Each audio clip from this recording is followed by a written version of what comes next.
Good morning, everyone. Good morning to those of you who are in Europe, and good afternoon to those who are watching in Korea, or I should say, 안녕하세요.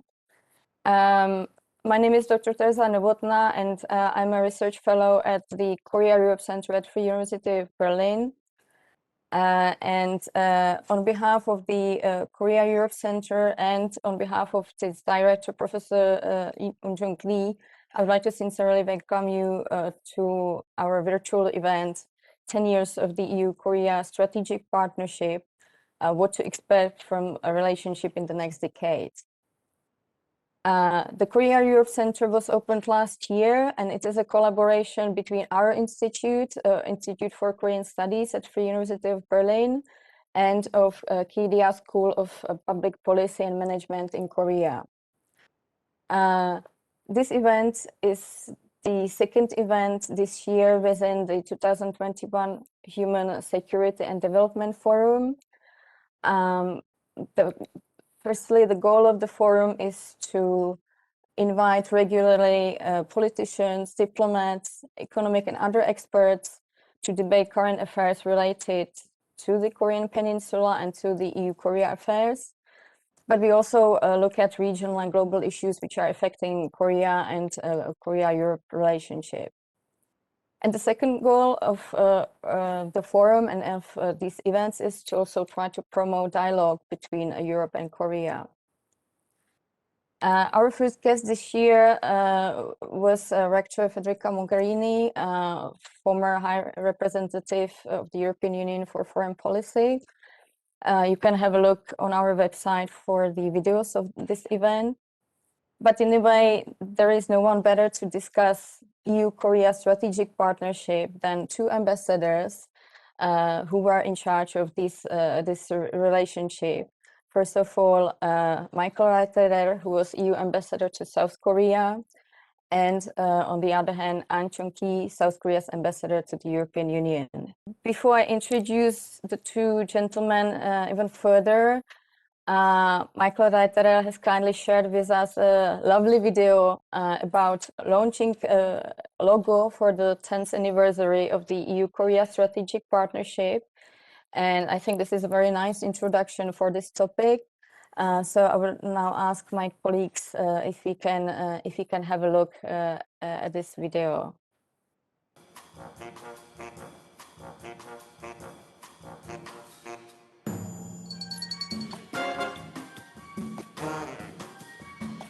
We are celebrating 10 years of the strategic partnership between the European Union and the Republic of Korea. And for that occasion, we wanted to have a logo. And therefore, we started an online competition. We have a winner, and I'm very happy to be here to present officially the logo, which we will then use together.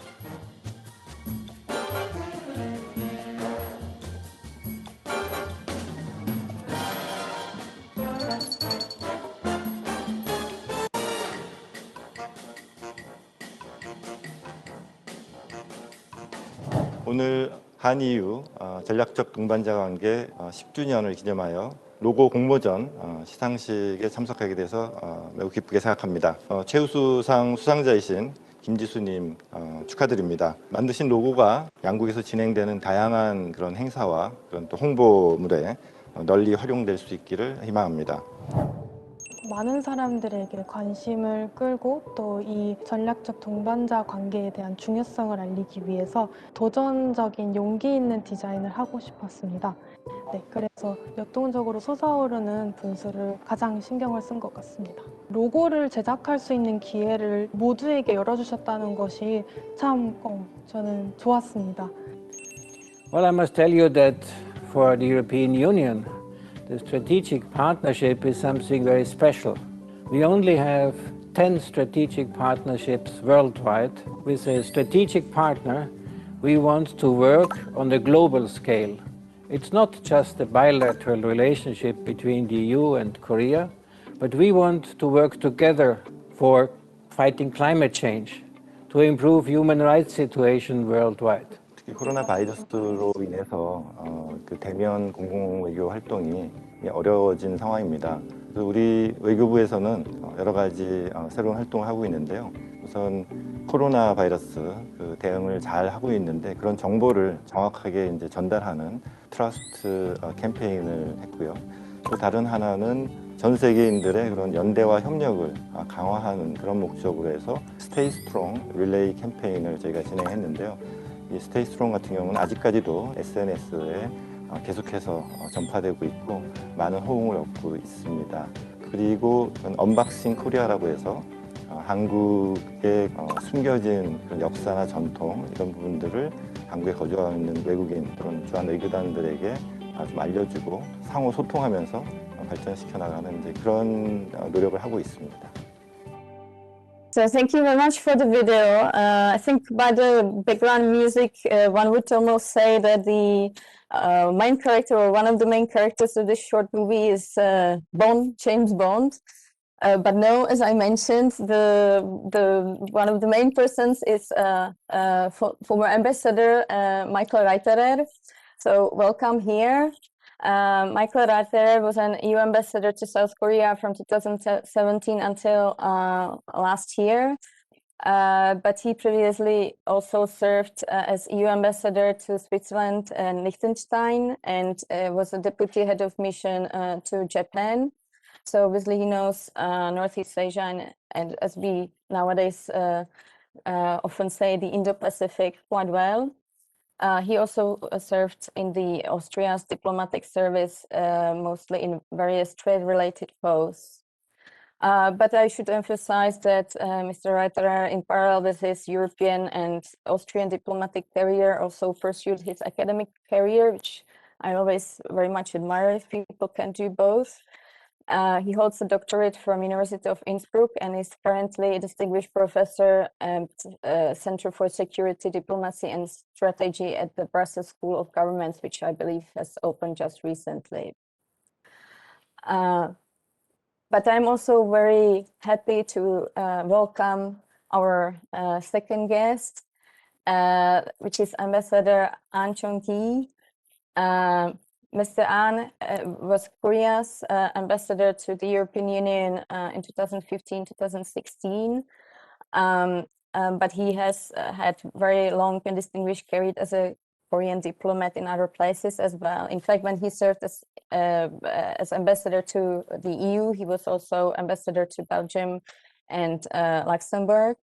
But before that, he served in Switzerland, in China, and in the United States. So obviously, Ambassador An covered all the main players.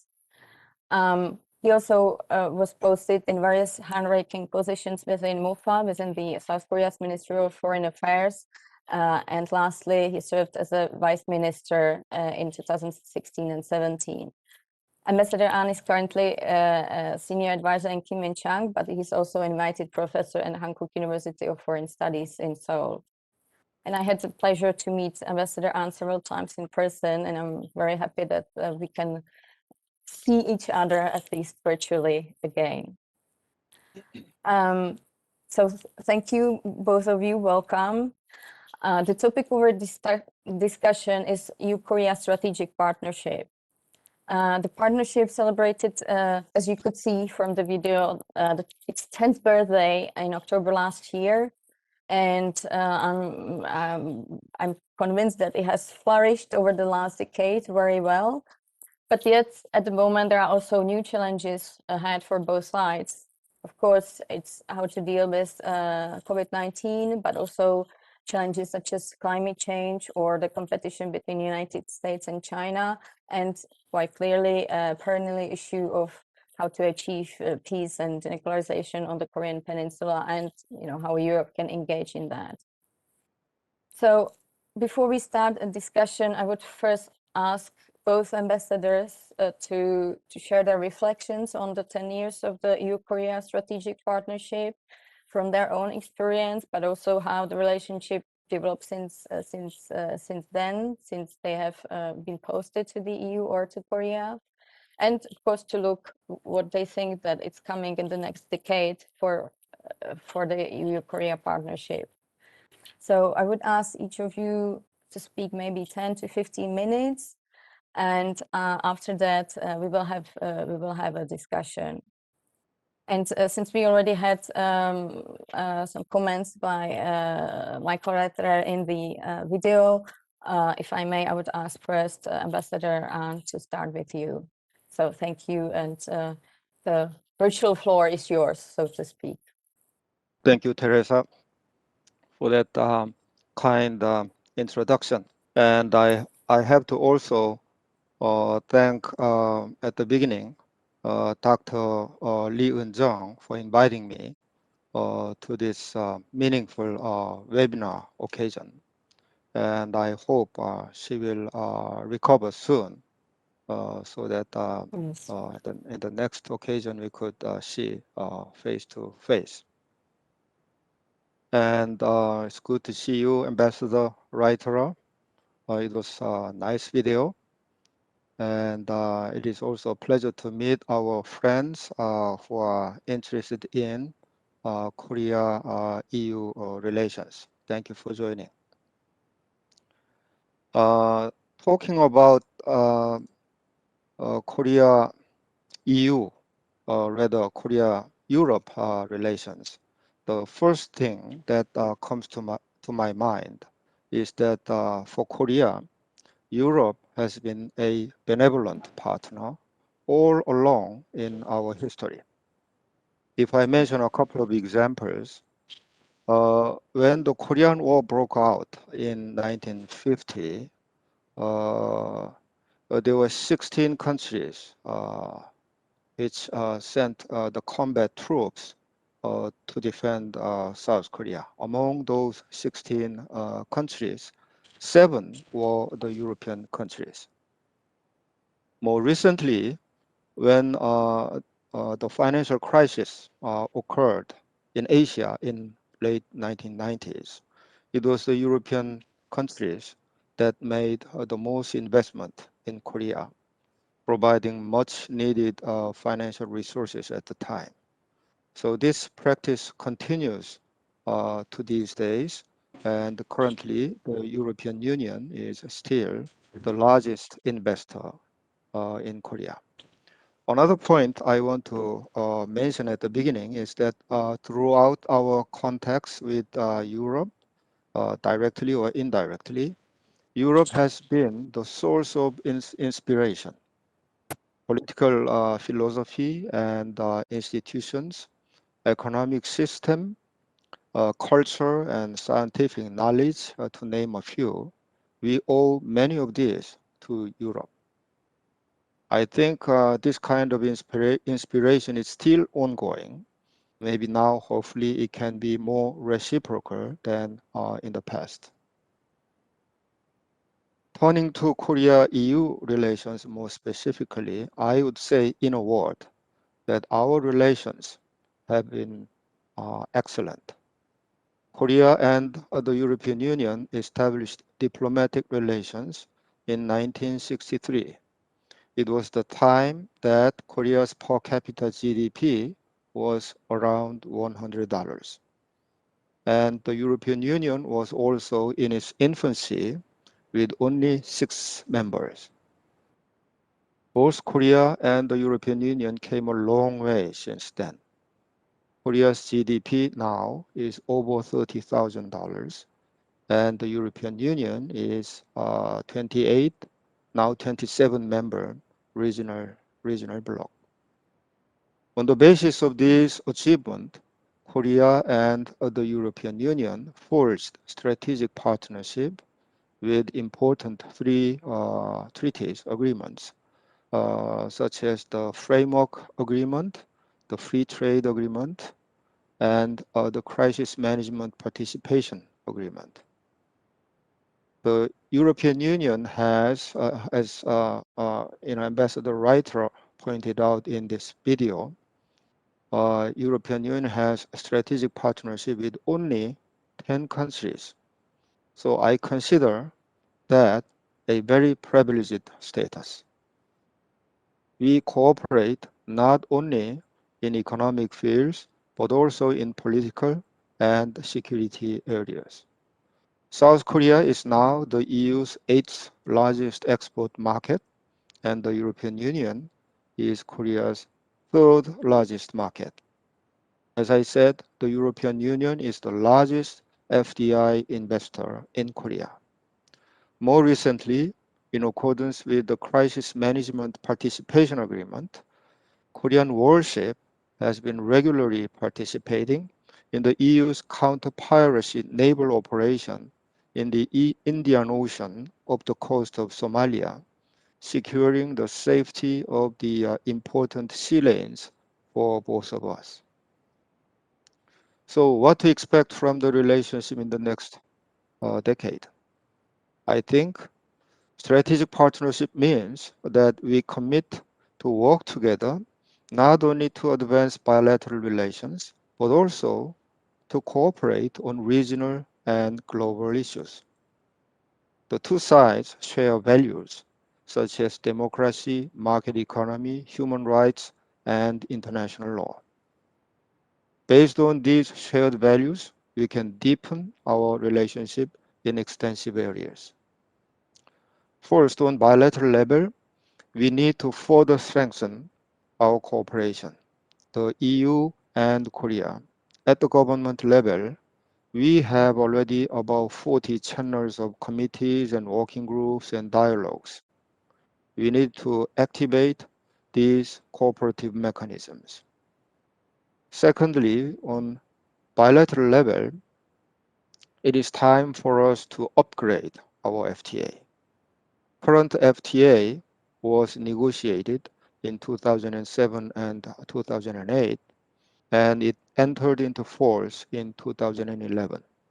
It is already 10 years old, and every FTA, if it is 10 years old, it should be upgraded. In some areas, it should be refurbished, and new developments in technology and trade patterns should be reflected. Our FTA can be expanded by including investment, more service areas, environment, and digital trade. Thirdly, we need to increase the exchange of young generation to deepen our partnership. I think the education of young generation in each side is the most effective way to bind our bonds closely together in the longer term. So we should provide every possible support so that young and capable Korean students can study in Europe and vice versa. Secondly, on regional level, cooperation on non-proliferation should be on the top of the list.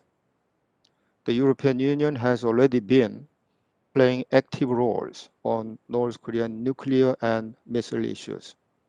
In late 1990s, the European Union joined the KDO, the Korean Peninsula Energy Development Organization, making significant contribution to the light water reactor project.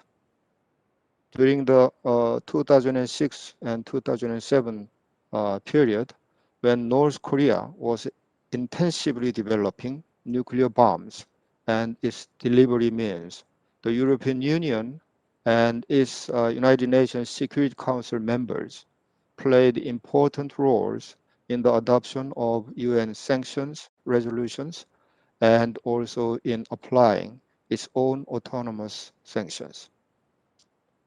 Secondly, the US-China competition is something that we need to cope with together. The tectonic shift in the global power balance has, of course, not only regional, but also global implications. Korea and the European Union will have to face the consequences of US-China strategic competitions in many areas, such as reorganization of supply chains in technological sectors, South China Sea regarding freedom of navigation and the safety of our commercial ships. And we have challenges of how to cooperate with the Quad group. There are human rights issues within China also. And talking about these human rights, we also have issues with North Korea. The European Union has been playing a leading role in coming up with annual resolution on North Korea's human rights in the United States. Finally, on the global level, first, overcoming pandemic, this COVID-19 is most urgent matter. Here, sharing information and experience is important since the virus itself is evolving. We need to ensure smooth movement of people, especially business people, to maintain our business open. We can cooperate in the development and production of vaccines and therapeutic medicines. We can cooperate for other countries for their equitable access to vaccines. And following the EU, Korea also pledged $50 million contribution to COVAX facility. Secondly, climate change is an important issue we should closely cooperate. The European Union is a front runner in leading the global response to climate change. Last year, Korea announced that it would go carbon neutral by the year 2050. We can cooperate in many of related areas, such as policy coordination, cooperation in the development of carbon-free energy, and international effort to reduce emissions. Thirdly, we can cooperate on issues arising from digital technology development. Digital standard setting is an important matter that we should be coordinating. Also, on data protection, currently we are working very closely, and it is expected that we will be able to transfer data each other quite soon. Cybersecurity, IP protections are also the areas that we can cooperate. So we have many issues where we need to work together in this area of digital economy. And lastly, cooperation in the WTO reform.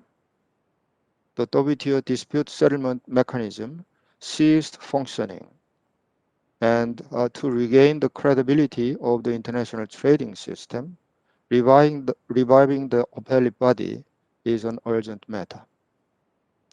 Also, most of the WTO rules are more than 25 years old, and some of them are not enough in regulating unfair trade practices.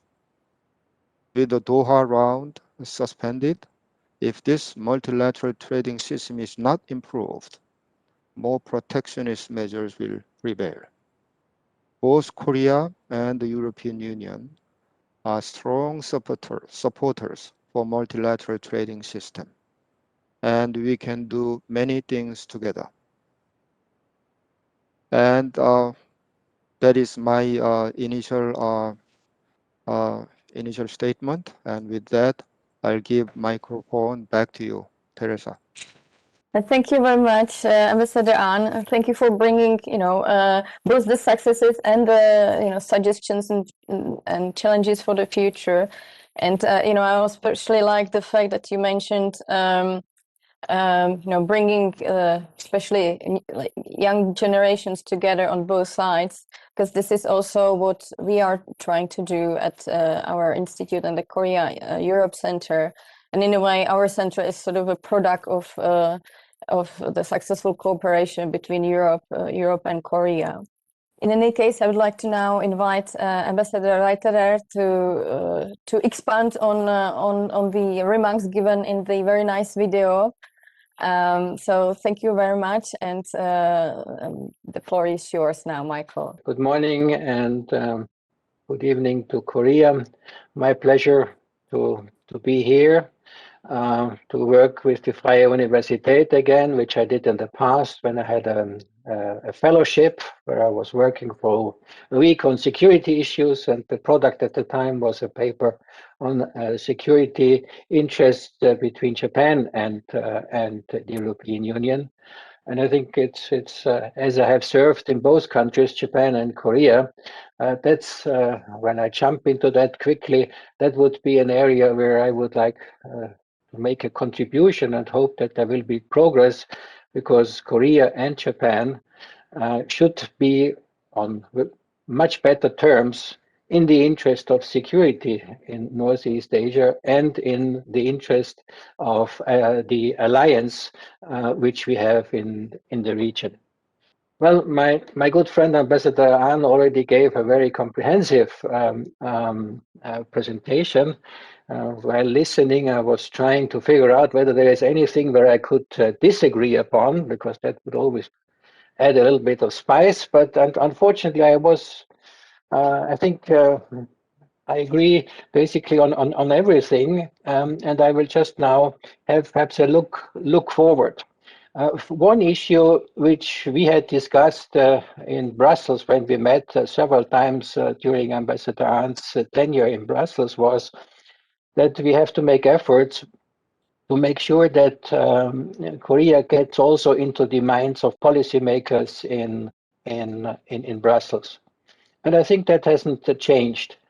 As Ambassador Ahn was referring to the ongoing great power competition between the United States and China, there is a tendency when you think about Asia nowadays, you think first about China, second about China, and third about China. And then come all the other relationships, and the Koreans themselves have a saying that sometimes Korea feels like the shrimp amongst the whales. So, and I think therefore at the time we also took the initiative to push for a Korea chair in Brussels, with the support of the Korea Foundation, and that's something which we succeeded. So I think that was important for Brussels, but I think what the Freie Universität is doing in Berlin and Germany, and also now globally, is also to push, because Germany is an important player and has a special, how should I call it, relationship with Korea because of unification processes which are discussed on a regular basis. So being on the minds of decision makers is always important. Now, when I look forward a little bit, then I would see the role of the European Union in this power competition to offer the possibility for those who are hedging a little bit to be a partner, because what the European Union is still trying to maintain very strongly is to push for the rule of law. But I think in this ongoing power struggle, if we don't have law as the anchor of the international system, then we move to the situation that might is right. And that's what we want to avoid. We as Europeans, but also Korea. Korea depends on the principle of respect for the rule of law, because otherwise it will never be possible to come to an agreement on the Korean Peninsula. If there are treaties, and if we manage to come to treaties, they have to be respected. That's the rule of law, and I think this is an area where the European Union is adding to the discussion.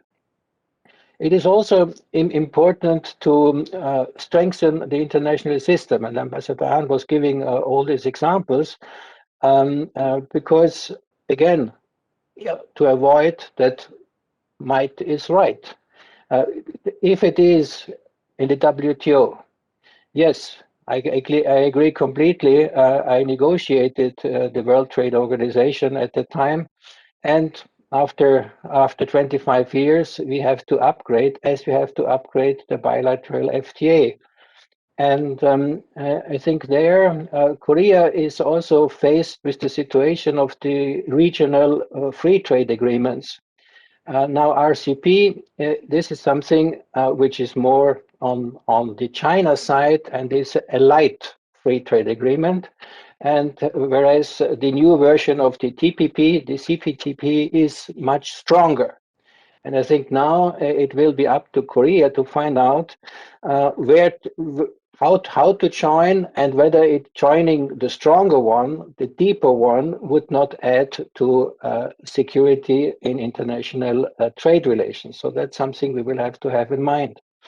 On the political field, the Quad, of course, will play probably a more important role in the future when we talk about the Indo-Pacific. As it looks like now, it could become a sort of directorate of the Indo-Pacific strategy. Well, the European Union is preparing its own Indo-Pacific strategy, and it will be presented in April. But I think what Korea and the EU have together, that we are not part of Quad. I know that the discussion has started in Korea whether joining Quad would be a possibility to turn it into a Quad plus, but it comes back to one of the big problems in the area, that smaller countries, middle-sized countries, are always reluctant to join something which could be interpreted or is interpreted as anti-Chinese, hedging Chinese. And I think there, the position of the European Union could also be helpful, because if I also compare the attitude of the European Union towards with that of the United States, then I would say the European Union is always trying to establish a level playing field, to be for openness and not for containment. And I think that can be seen very nicely also in the treatment of China, where the European Union has come up with this triptychon of partner, competitor, and rival. So we have there probably an area when it comes to investment agreement, which is the partner area, and then the rival area, the recent application of sanctions, when for the first time the human rights mechanism was implemented. And I think there it might be easier for Korea to work closely with the European Union because of a balanced approach, which also gives Korea in its policy, in its foreign policy, a wider scope and more possibilities. So I think this is something where we should also look into it in the future.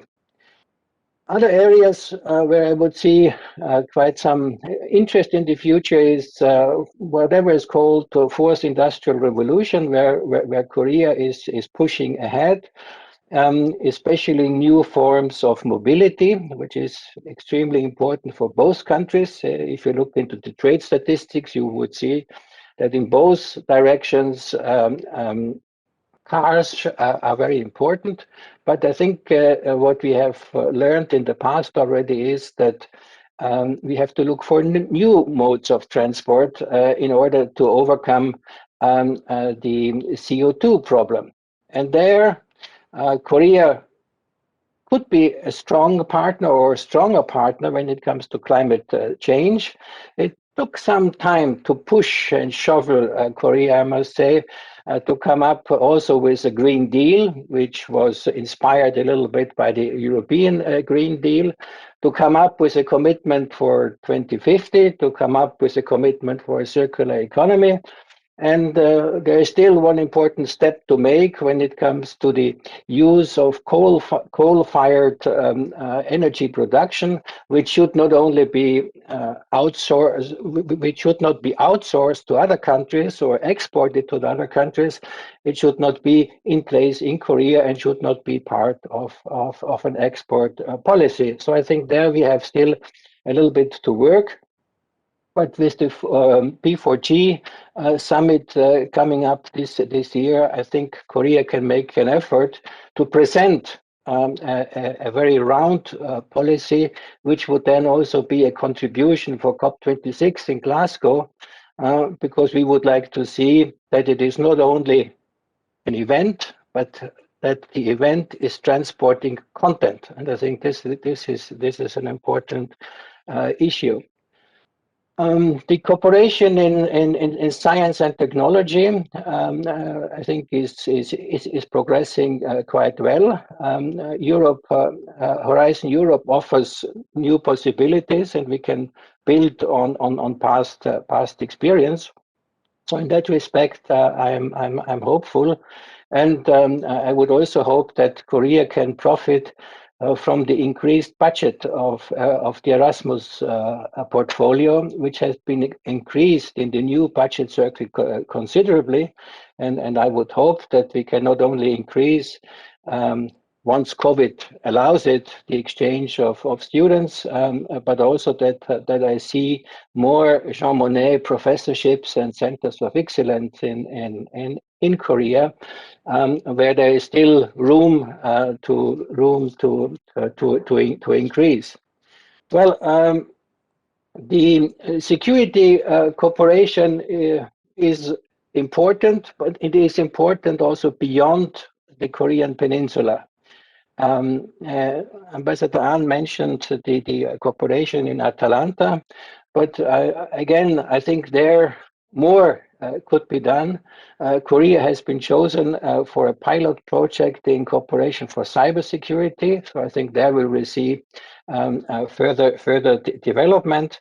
But disaster preparedness and management, but also human rights enforcement, I think these are issues which play into the European understanding of comprehensive security. So I think their cooperation would be helpful. Human rights, yes, the European Union is always on the trigger, I would say, and I personally would hope that Korea comes back to the old habit of supporting the human rights resolutions in the United Nations, as it used to be in the past, but there, because of maneuvering, the support is a little bit fluid these days. So in this respect, I would see a lot of possibilities, but we can build on, I think, a sound basis which we have established in the last 10 years, 11 years now, of the strategic partnership. And there is the chance now to make another push, because the pandemic and the overcoming pandemic will all force us to rethink how we act in the future. And there, Korea has a very good track record in meeting the pandemic. And if we can get a little bit of the swing into the future for recovery, I think that would be a sound basis bilaterally. And we both have an interest to make sure that in this great power competition, which we have mentioned at the beginning, that we are not just onlookers, but that we are players. Thank you. Great, thank you very much, Ambassador Reiterer, for bringing up all sorts of other issues that haven't been mentioned yet, and for also emphasizing the global context and also what Europe would like to see, maybe more on the Korean side that could be done. We can now open a discussion. For all those of you who are watching us, you can ask questions, but perhaps before I will see any questions on the screen, both of you have mentioned the US-China competition, which I think is going to be one of the defining features of the next few years. But maybe one point we didn't touch upon yet, and that's the role of the new Biden administration and what impact the change from the Trump administration to Biden administration may have on the two actors separately, but also on the relationship between the two. Of course, Biden administration has been putting much more effort onto working with allies and trying to reestablish alliances, both with Europe and in Korea and Northeast Asia in general. But at the same time, it seems to me that there will be push from the US to focus these alliances on the things that the US wants, and that will be primarily how to sort of contain China. You could possibly see this a little bit on the latest visits by Secretary of State Blinken and Defense Austin to Japan and Korea. At the same time, we had the online discussions, meetings between President Biden and Secretary Blinken with the European partners.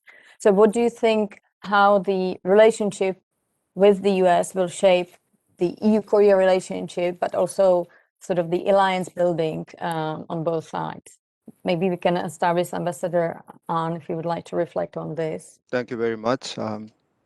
Well, this is really important issue. This is a challenge for, I think, both Korea and to some extent for the European Union also.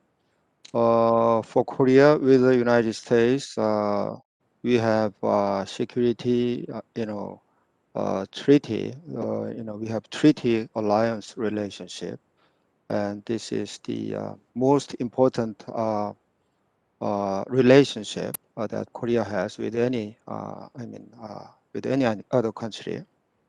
On the other hand, we have extensive trade relations with China, and Ambassador Reiterer talked about the mentality of Koreans, that Koreans believe that we are shrimp among the whales, but I'm not sure whether that is a right description, but certainly, in Korean proverb, there is a saying that when the whales fight, it's the back of the shrimp that will be crushed, or something like that. So we have, to some extent, that kind of mentality. So Korean government is very cautious, and I think if you ask any Koreans, it's the same. You will get the same answer, that our most important relationship is with the United States. We will accommodate any request that the United government will pose to us, I think, in the end. But in the meantime, still we have to maintain good relationship with China.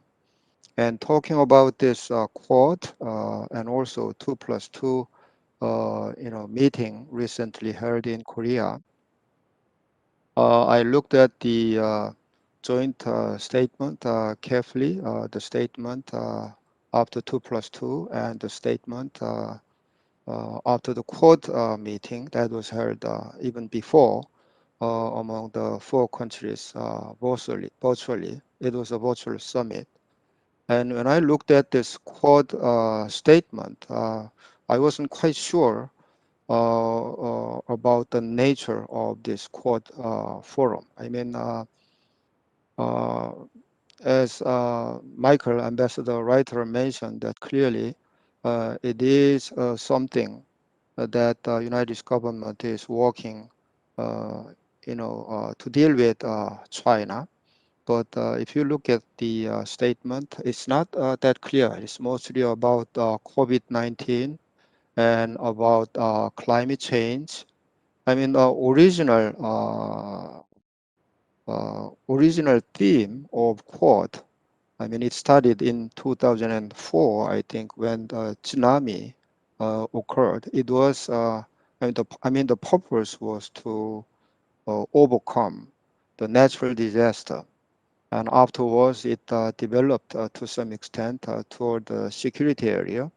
But if you look at the statement of Quad meeting, I'm not sure whether the Quad members, they have clear agreement on the objective of this group. So I think Quad is still in its infancy. So we need to see how it develops, and our government, our current foreign minister at one point talked about this Quad, that if it is open, transparent, and if it is inclusive, we can cooperate with any entity. So we will have to see. I mean, it's a little bit too early to tell whether we will go along with Quad or not. But certainly, we will fully cooperate with the United States in order to uphold our values and our interests that we share. And on the other hand, we will have to somehow manage our neighbor, China, because we have extensive economic relationship with China. With that, maybe I can give it back to you. Thank you. Maybe if I can ask Michael Reiterer if he has any reflections on the Quad or on the role of the Biden administration and how it's impacting both the European side but also the EU-Korea relationship. Well, I think the Europe was, of course, very pleased to see a completely new attitude in the Biden administration for cooperation, for dialogue, and to talk about alliances in a positive manner. I think they also walked the talk, I would say, the 2+2 visits to Japan, to Korea, to India, talk with China, visit of the Secretary of State to NATO and the European Union. President Biden stopping by virtually at the meeting of the European Council of the European heads and states of government. So that's quite different from being treated like an enemy. And I think that was certainly welcome. Now we think we have to restart the transatlantic relationship, but we should not look back, because when the Obama administration left and many people working in the Obama administration are now in the Biden administration, to begin with the president himself, we have to move on. There was a lot of change in the last 4 years, and COVID gives us another challenge, and China gives us a further challenge. So I think from the European side, to enlarge the transatlantic relationship to the Pacific and the Indo-Pacific, I think this is the next challenge which we have. And there, Korea comes in as a strategic partner. So the European Union has its own role, its own strategic partnerships, and we have to see that we can organically link them into the relationship with the United States without forgetting our own interests. And that applies to the European Union as it applies to Korea. So I think there I would see in the next weeks and months quite some work to do to make sure that this Indo-Pacific concept, that a restarted and reinvigorated transatlantic relationship gets underway, but that all the allies and partners in a sort of network diplomacy pull into the same direction. And I think this is an important issue, and I see that Korea has become also more engaged and active. It's not only in the G20, but we have also seen that Korea was invited as a guest to G7, their middle power policies as a policy for Korea, I think, could get a new impetus and a new focus in order to be, as I said at my last intervention, we all want to be players and not takers of decision. And when it comes to this network diplomacy, regional cooperation, there the inclination of the European Union is always to be in favor of multilateralism, because we have seen that this produces better results than bilateral deals or which could have a tendency to turn into protective. And if one of the partners in a bilateral relationship doesn't go along, then you have a problem. In a multilateral relationship, if there is a problem amongst two, you still can go on. And I think this is something which is of particular importance in Northeast Asia. There, the European Union certainly, I think, will be a push factor and hopefully also an inspiring example for fostering cooperation there. Maybe on one point that you also mentioned at the beginning of, or at the end of your introductory words, was the cooperation on COVID-19. I find interesting that when it comes to dealing with the pandemic, South Korea has been very successful in basically preventing the spread of the pandemic, in contrast to Europe and the United States too. But yet, there hasn't seemed to be too much of lessons learned from the European side. How to sort of copy some of the measures that Korea has done. So why do you think this happened? Why weren't the Europeans more keen on learning from sort of countries which have been quite successful in dealing with the COVID-19? But on the other hand, if you look now at sort of the second stage, and that's the question of vaccinations, it looks like that both Europe and Korea are a bit sluggish when it comes to this. So again, are there any sort of synergies where the two partners could work on this issue a bit more closely, and maybe whether there could be any sort of mutual inspiration, maybe from European side on dealing with the pandemics, while on the Korean side maybe on the approach to vaccines, although Europe has been quite criticized too. And the second sort of point to that is the role of COVAX, which I find very important from the European perspective, but also from the Korean perspective, because not only as sort of multilateral tool how to deal with the pandemic, but also because North Korea has been willing to accept vaccines or requested vaccines through COVAX facility, but not directly from South Korea. So maybe could COVAX serve as a sort of a tool of engaging with the DPRK, and then we can also chat about that too. But anyway, first maybe on the role of the pandemic in the relationship, and if I can maybe start with you, Michael. Well, I think I was still ambassador when the problem started last March, and we organized very quickly and video conferences between European institutions and Korean ministries in charge for first exchange of information.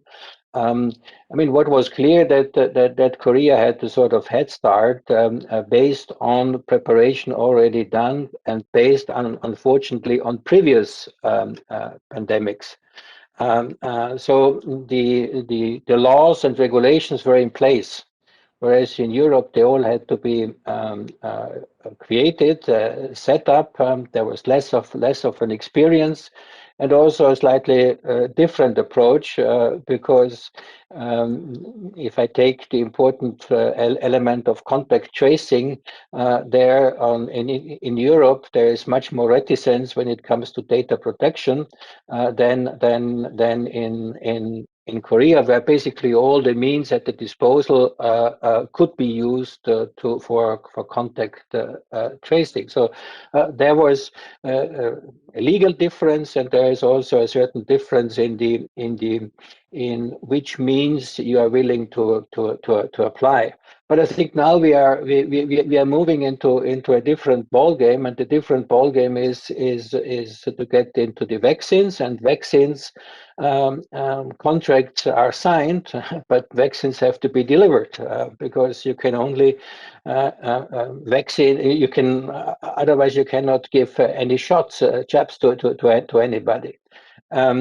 So if you look at the billions which are ordered and not the billions which are delivered, then you see the discrepancy and the problem, which is similar as far as I can see between European Union and Korea right now in actually getting the vaccines.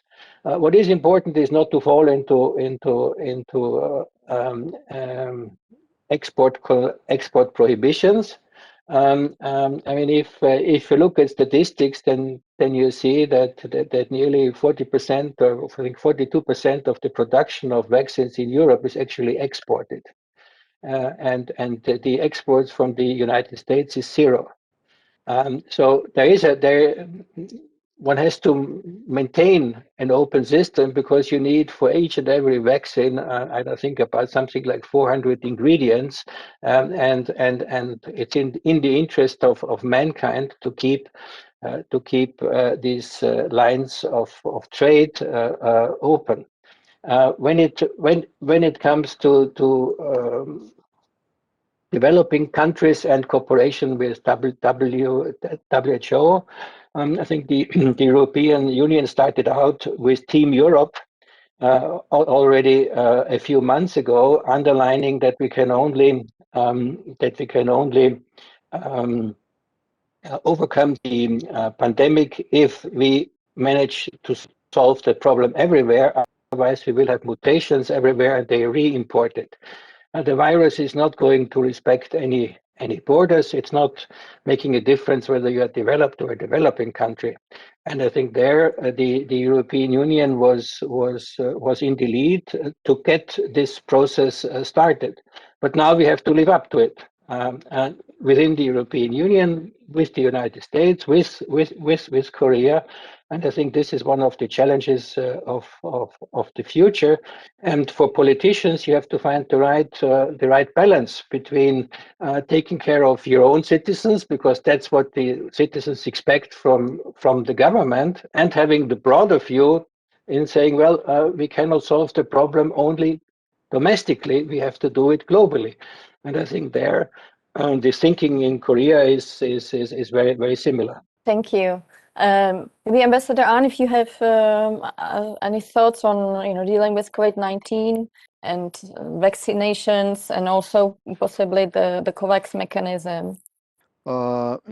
Michael already covered, extensively, but as you mentioned, if Korea performed relatively well in terms of containing this virus, maybe partly it is because we had experience in dealing with MERS before, and from the beginning, our government took the measures, I think, properly in enforcing social distancing. And also, we try to trace every cases so that we could find the source and the people who contacted with the infected person. And we tracked down all those cases. Maybe that was helpful.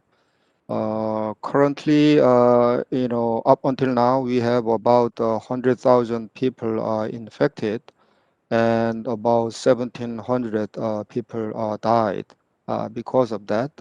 So compared with Europe, I think number is relatively good, but there are some other countries which are performing even better.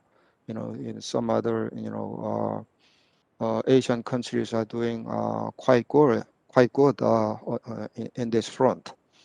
And regarding the vaccine, Korean authority has been rather cautious at the beginning which vaccine and how to develop and how to make sure the importation, purchase of this vaccine. And here, as we can see, Michael also explained some country which is not exporting at all. Some vaccine nationalism is working here. And for Korea, because our own development of vaccine has been rather slow, so we need some more time to develop our own vaccine. So we had to make a contract to import. Some vaccines are produced within Korea, but we need a contract with original developer. So we are getting vaccines, but the good news is that the inoculation process in Korea is quite fast. Our bureaucracy and our medical team, they are very efficient in doing this inoculation. So as soon as vaccines are arriving, people are getting this vaccination very quickly. And the regarding this COVAX facility, as Michael already explained, this is very important because this vaccine is mutating. So if new version is spreading, then we cannot really win this war overcoming this virus. And that's why, as I mentioned, the Korean government also made a pledge that it would contribute $50 million to COVAX facility. And we also expressed the possible support to North Korea. But for this COVAX scheme, as far as I know, there is no scheme designating any specific country. So it will have to be done universally, I think, together with other countries. Yes, thank you very much. Yes, I think with the COVAX, the lower and middle income countries can sort of apply if they want to get the vaccines, and then once it's sort of equally distributed, then they are eligible to receive them. We have one question related to North Korea. Maybe this is one topic we haven't touched upon yet much, so maybe this is where I would like to focus our attention. What would you like to see in terms of cooperation between the EU and South Korea when it comes to the DPRK? Now there are, because of the changes in the US, there might be a new chance of some kind of a new negotiations with the DPRK, although DPRK obviously hasn't been open to discussions yet, and in fact it's been rather focusing on testing missiles, or not long distance missile, long range missiles. So what do you think would be now the way to look at the North Korea, and also given the changes in South Korean politics, also we will have presidential elections and other elections in Korea. How do you think that this is all gonna play into the issue of North Korea, and what the EU could do? So maybe I'll start with Michael this time around. Let me say first, I'm quite happy that we had an hour-long discussion without touching North Korea, because the EU-Korea relationship is not just about North Korea, and I think we have given now a little bit. We have touched many or ticked many boxes to see that this is a broad relationship, from politics to economics to security, and it's always also important for my Korean friends to get out of this habit to start to talk about North Korea immediately. So I think we did a good job, and I must congratulate ourselves to that, in not falling into this trap. That doesn't mean, of course, that North Korea is not the problem. The Korean Peninsula is one of the hotspots in Asia, And unfortunately, we have too many hotspots. We have not only the development or assertiveness of China. We have the situation in Hong Kong. We have the situation around Taiwan. We have the South China Sea. We have all kinds of maritime related problems. So we have to see them also in context. So if we are now working, hopefully everybody together in these different forums which we have mentioned, but also in the bilateral relationships, we have to see that we can get to this networked approach and find solutions there. Now, for North Korea, we will have to. We are a little bit in the wait and see situation. The Biden administration has not finished yet its policy review. On the other hand, we have seen that North Korea has fallen back into old habits of testing and firing to make sure that there is attention paid to the country. I think what we will have to see that we don't fall back into bad habits and saying, well, if a military answer is the only answer, then we are ready.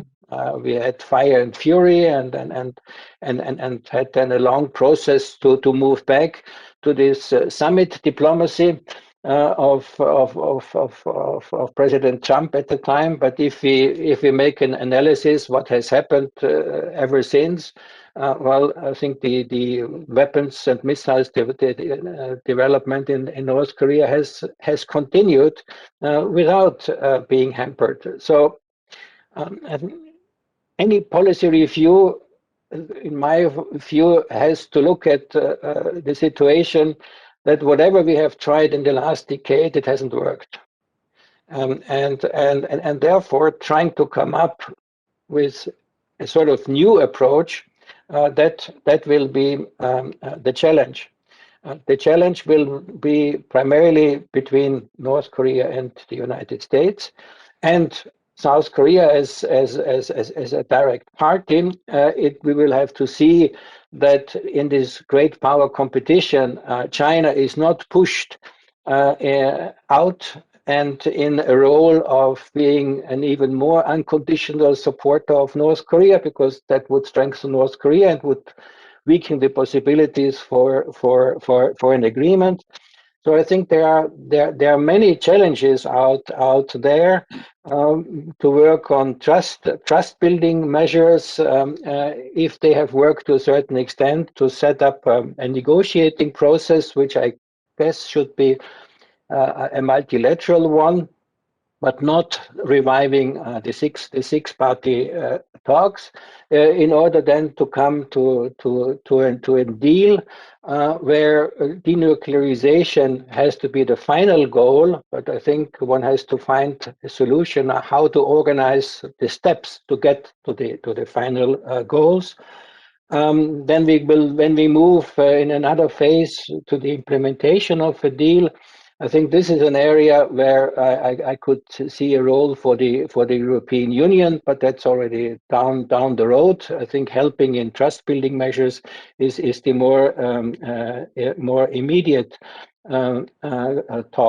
issue at hand.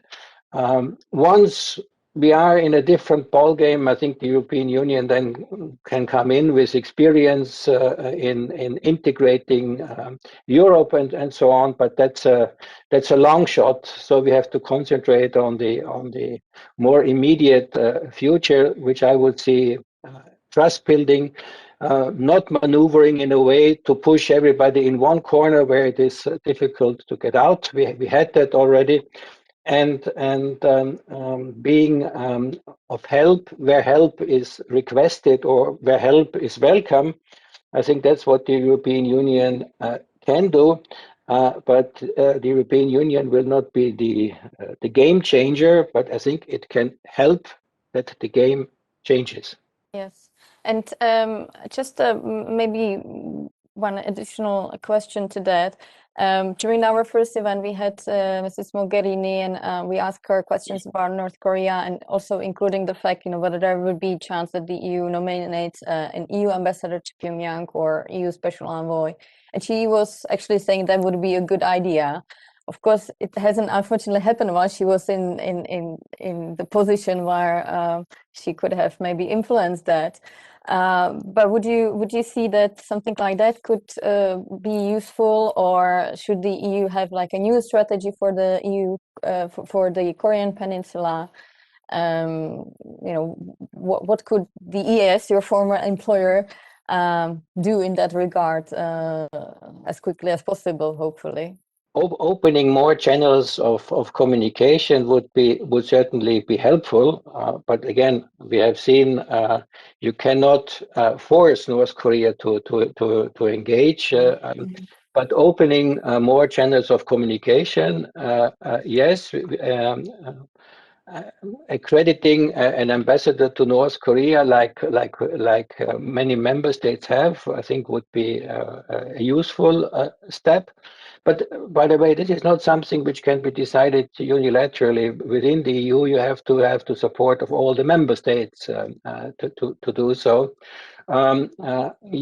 If you want to engage more actively, one can think of using the convening power of the European Union for conferences, whether official conferences, whether supporting track 1.5,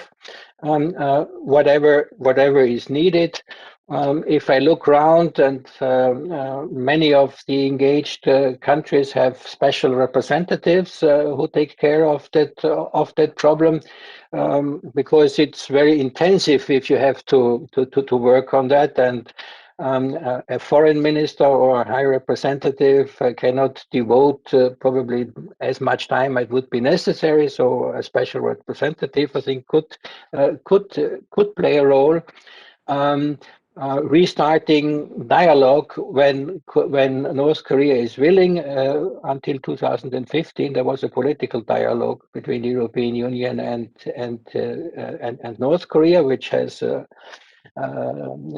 fallen asleep. So it could perhaps be revived, including, by the way, talking about human rights. But I think that can also be done under a wider angle of human security. So I think there would be possibilities. So we have a policy of critical engagement. So if we can give a boost to engagement, I think that could certainly be also helpful and might fit now in the new setup which is developing. But the main players are North Korea, the United States, and South Korea, and one has to see where one can be helpful, and you can only be helpful if you are welcome, and that applies to all the partners I have mentioned. Yeah, everyone has to agree to what the EU would like to do. So, Ambassador Ahn, maybe what is your take on what to do with North Korea in terms of the new policies that could be pursued, and what the EU could do, which hasn't been done yet, and how to move things forward a little bit. Ambassador Reiterer already covered. I think I agree with all of his point. Right now, the U.S. government is under policy review, I think the result will come out soon, and it's clear that Biden administration will pursue some kind of diplomacy, and when we talk about diplomacy, there are many things that we can consider. In the Trump administration, it was top-down approach, and it seems that Biden is not going to go, to that path. But also, we can think about many different kinds of approach. In the past, it was CVID, complete, verifiable, and irreversible dismantlement of North Korea's nuclear arsenal. But there are some other people who are suggesting some kind of incremental approach, I mean the phased approach, so that freezing North Korea's new nuclear development and then continue dialogue. You know, we have to see what kind of approach the new administration will take. But here, what Korea is expecting is that our government is pursuing what we call this Korean Peninsula peace process. The peace is the first priority, and we have to resolve this through dialogue. And I'm not sure whether this will be successful, but still, because you know, government is going to try this dialogue, we are trying to be very cautious not to irritate North Korean authority. So reconciliation is forced. That's probably one of the reasons that this government, my government, is not participating in the North Korea human rights resolution for the third consecutive year. And it is very difficult to have meaningful dialogue with North Korea. We have seen this for the last 25 years. We made some agreement, but the agreement was not abided by. Ambassador said a moment ago that the treaty should be abided by. I mean, pacta sunt servanda, but in this case, we have seen many times that this agreement is not upheld by North Korea. So in the past, we also had an approach that with a maximum pressure, maybe we would be able to change North Koreans' calculation, their calculus, so that they could come out to the dialogue table with meaningful, appropriate options. But that didn't happen, and already during this period that new Biden administration is reviewing this policy, North Koreans are already firing missiles. It is clearly a signal that the US government should come up with the right policy option that North Korea can accommodate. So we will have to see what will happen. And regarding how the European Union could make contribution on this issue, I think, as I said, European Union has been already making many contributions in the past, and with the critical engagement policy, European Union had dialogue for some time. But because North Koreans are developing this nuclear and missiles intensively, that dialogue was suspended, I think. And European Union has experience in dealing with Iranian nuclear deal. Coming up with this agreement, JCPOA. So European Union has some experience. I think European Union can also come up with some fresh ideas, maybe. And if this negotiation takes the form of multilateral approach, maybe it is possible that European Union could be a part of it as negotiating team, I think. But for now, as Michael said, it's time to wait and see. Thank you. Yes, I think it was interesting. I saw a readout from the call between High Representative Borrell and the new foreign minister, South Korean foreign minister, and I think one of the issues that that has been discussed was the JCPOA, and also the efforts how to sort of bring both sides, meaning Iran and the US, back to the deal. Iran more into the compliance, and the US to actually come back. So I think this is definitely one of the issues that has been on the agenda. But I think that this is particularly important to I mean, there are lessons to be learned, because we have seen now that the European Union has made every effort to keep this agreement. Also, the United States left unilaterally, with many difficulties because of this nature and the structure and so on.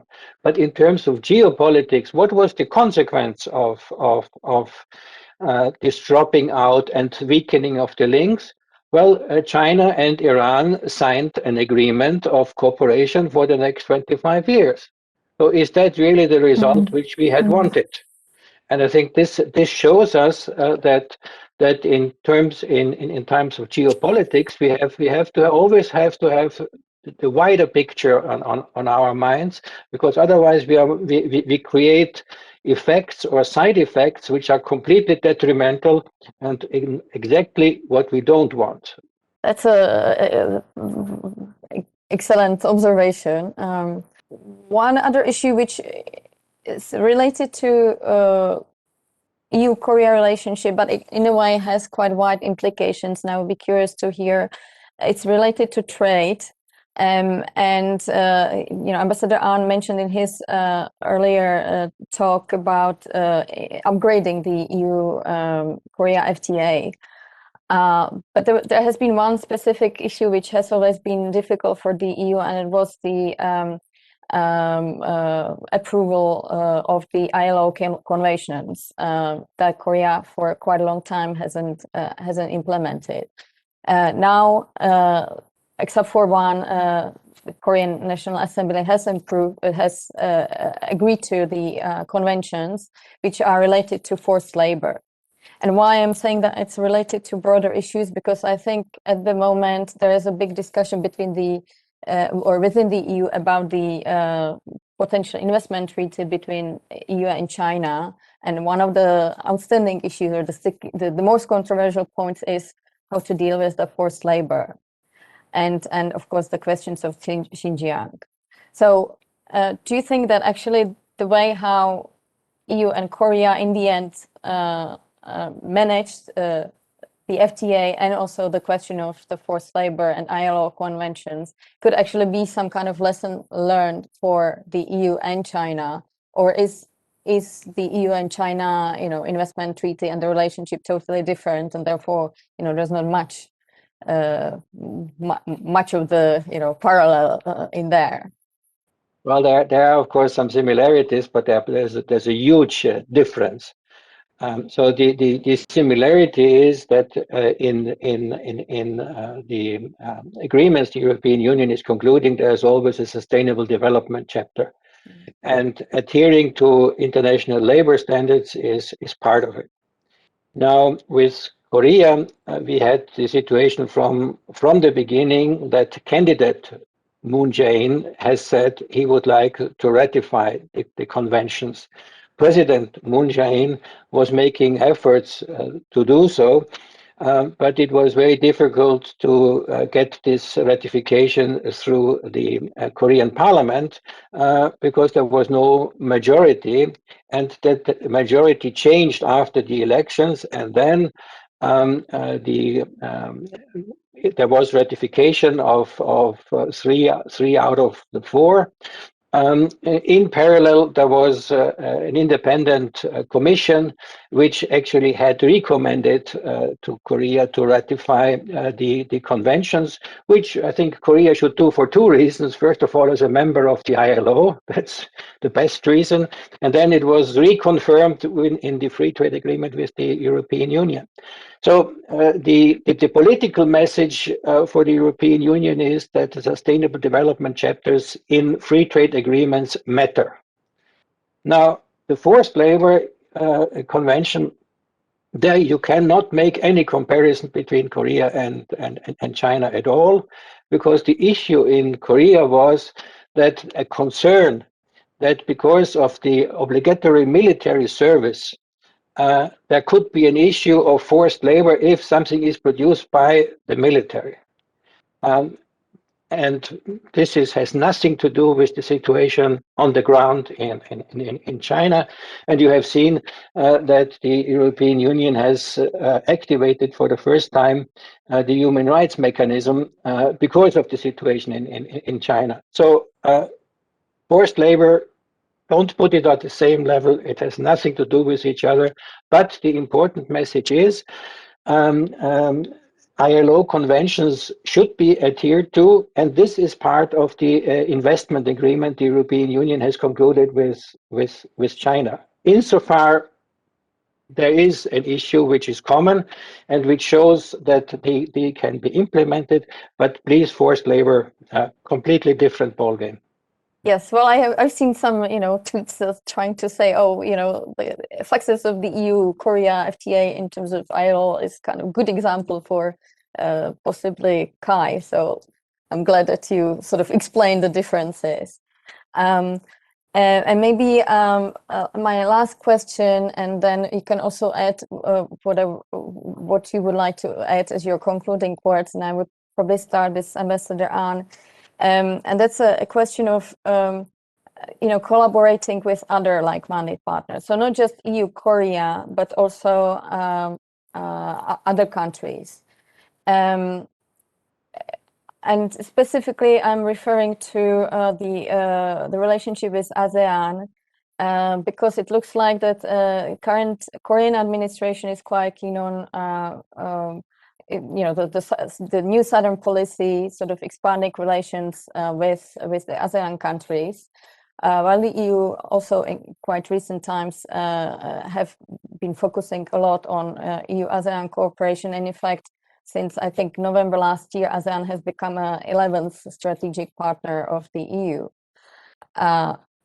So that's all good, but at the same time, we now see what's happening in Myanmar, Burma, right?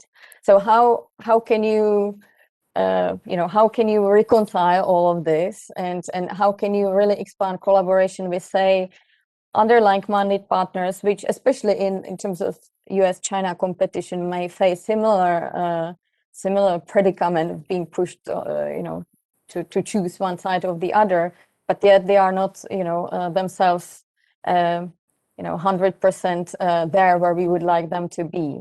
So it's a bit of broader question, but maybe if you could reflect on it, and also if you would like to add any concluding remarks. So Ambassador Ahn, if I can ask you first. Yes, thank you. I think with Southeast Asian countries, Korea has very extensive relations in terms of economic. Our companies, many companies are actually, maintaining our production facilities there. And with combination of this Korea's new Southern policy and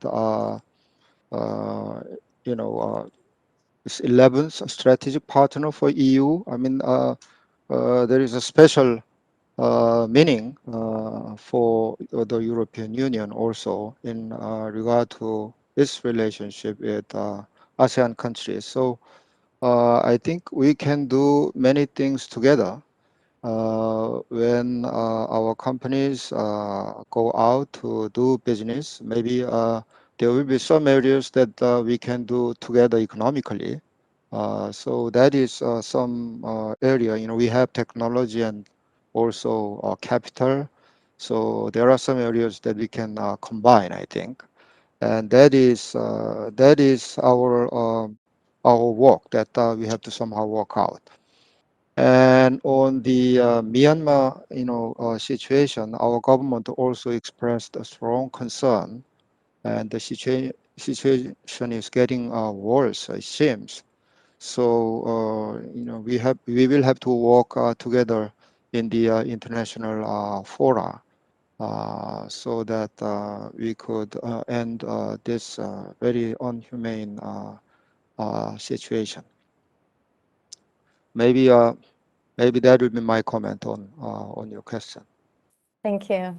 Ambassador Reiterer. Well, I think what I would just add here, because it touches upon Korea, it touches upon ASEAN, it touches upon Japan, and it touches upon China, is connectivity.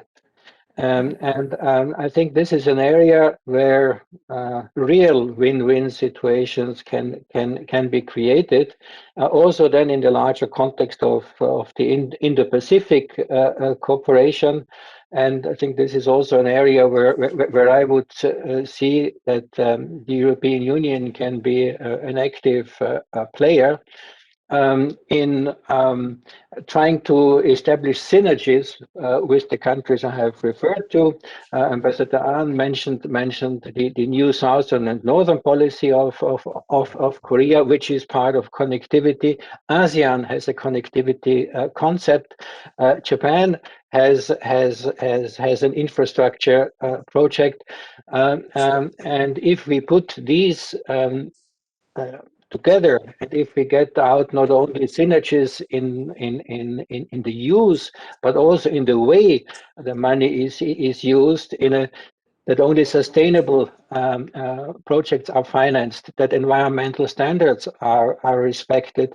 If the projects are not used for foreign policy purpose, but for development, in the large sense, where the European Union is not only talking about physical infrastructure, but also the people-to-people connection, I think that is an area where I would put a lot of focus, and also already having the Indo-Pacific strategy in the back of my mind. Yes, thank you. So, the very last question at the end. So, if we should look at just the EU-Korea partnership, if you would choose just one area, where would you like to see more collaboration, or where do you think, which would be the focus where the partnership could move forward? Which area, which field would you choose? Maybe Michael, if I can ask you first. Well, I think I would choose an intensification of research, development, new technologies, and all the offsprings, but not only in the area of technology, but also how to use it, the ethical dimension. Because that's also a discussion which is needed in Asia. So I think this is a big area where we already have a solid basis, but which we should develop further. Okay, great. And Ambassador Ahn, what would you suggest that the EU and Korea should focus on? Which areas to strengthen the partnership for the next decade? Well, for the longer term purpose, as I said, education. I mean, in Europe, there are many renowned universities, and somehow in Korea, when I was ambassador there, I always thought that more Korean students should be coming to Europe rather than any other country. But still, attention level is relatively low. So we should be somehow, put some, incentive so that more students could turn their eyes to Europe for their, study. So that is for longer term very important, I think. That is something that we can do right away. I mean, for these political things, security, North Korean issues is very complicated, and there are many other countries that we have to work together. But on this area, we can do ourselves immediately. So I think this is one area that I would like to emphasize.